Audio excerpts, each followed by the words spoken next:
حضرت علی رضی اللہ تعالیٰ عنہ نے فرمایا معاف ہر بار کرو مگر اعتبار ایک بار ہی کرو۔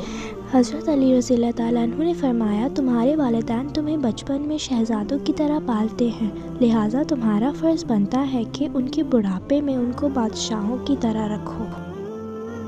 حضرت علی رضی اللہ تعالیٰ عنہ نے فرمایا مشکل وقت میں ہمیشہ دعا مانگا کرو، کیونکہ جہاں انسان کا حوصلہ ختم ہوتا ہے وہاں سے اللہ پاک کی رحمت شروع ہوتی ہے۔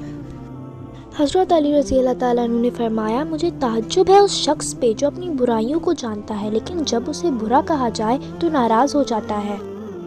کچھ مشکلات اس لیے بھی آتی ہیں کہ تم سنبھل جاؤ، ٹھہر جاؤ، نکھر جاؤ، ایسا نہ ہو کہ تم بکھر جاؤ، بھٹک جاؤ اور بیکار ہو جاؤ۔ قرآن کریم ہم نوکری کی لالچ میں بہت ساری کتابیں پڑھ لیتے ہیں لیکن جنت کے لالچ میں قرآن کریم نہیں پڑھتے۔ کبھی کبھی چپ رہنا شکایت کرنے سے زیادہ بہتر ہوتا ہے، کیونکہ جن کو ہماری شکایت سے فرق نہیں پڑتا ان کے سامنے اپنے الفاظ ضائع کرنے سے کیا فائدہ۔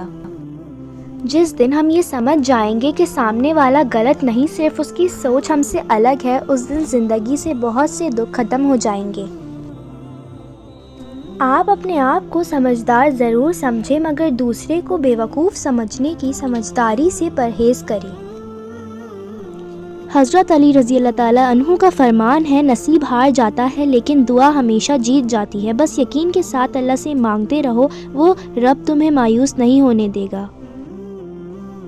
کسی کی نرمی کو اس کی کمزوری نہ سمجھو، اگر وہ سر جھکا کر چلتا ہے تو صرف خدا کے خوف سے۔ جسے نماز پڑھ کے بھی سکون نہیں ملتا اسے چاہیے کہ سکون سے نماز پڑھا کرے۔ بات میں وزن پیدا کرنے کے لیے آواز کا اونچا ہونا ضروری نہیں، بات کا سچا ہونا ضروری ہے۔ جب دولت آنے سے کسی کا اخلاق تباہ ہو جائے تو سمجھ لو اس کے زوال کا وقت شروع ہو گیا۔